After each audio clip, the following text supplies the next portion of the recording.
Easy 12 kilometers tonight. And bago ang lahat, imbitahin ko kayo sa August 10 na darating. Tatakbo tayo sa Legazpi City ng 6 kilometers para sa Kulay Kabataan Fun Run, Dance and Wellness. So ang registration is ongoing, nagsimula ng August 1 at magtatapos sa August 8. So paano? Magpunta lang kayo sa Tayo Incorporation Office. Nasa comment section ang posters for more details. Babalik lang. Sama natin ngayon si Ralph. Kapabalik niya lang. Galing sa sakit. 9 days, 8 nights. Galing sa sakit.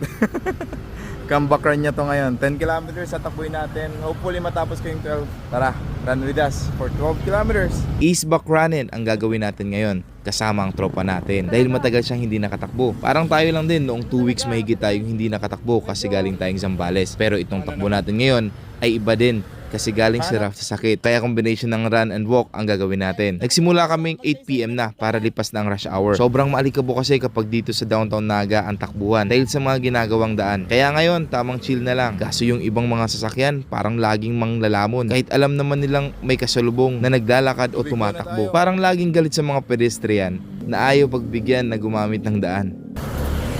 6 kilometers.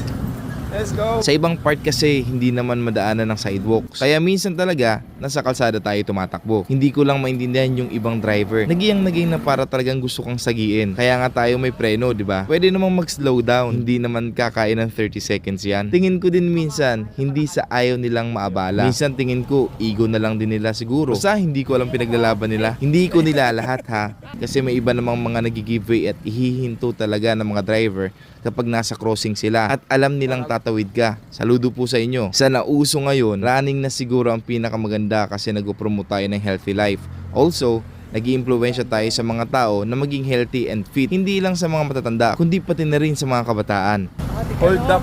May hold up. Habang maaga pa lang, mag-invest na tayo sa healthy living. At least, health and wellness ang pinopromote natin. Hindi sugal. Uy! Kahit may mga offer na sa ating malalaking halaga para mag-promote niyan, hindi natin papatasin. Approaching 10 kilometers pero nakadalawang ikot na kami dito. So kapag nag-ikot ka talaga ng metro, hindi siya sakto 5 kilometers. Merong kulang na 200 meters every isang ikot. So gagawin natin ngayon, pupunta tayo na Bagong Bayan Crossing. Doon tayo. Okay, let's go. Tapusin na natin tong 12 kilometers. Anyways, shoutout sa mga kasabayan ko dati sa inuman na ngayon kasabayan ko na sa takbuhan. Actually, isa yan sa mga motivation ko kapag nakikita kong maraming tayong tumatakbo. Kasi a happy wife is a happy life. A healthy life is a happy life. Yon! Ease back boy, ease back. Welcome to Jabog-Jabog. Jabog-jabog na. Yan. Last 400 meters pero dito natin tatapusin sa Sea Oil. Para di na tayo lumayo. Tapusin natin yung 12 kilometers. Let's go. Welcome back. Welcome back. Let's go. 12.4 kilometers. 1 hour and 38 minutes. At least natapos natin yung goal for this weekend. 12 kilometers. And bumalik na si Ralph sa running. Let's go. So paano? Magkita-kita tayo sa darating na August 10 dyan sa Legazpi City.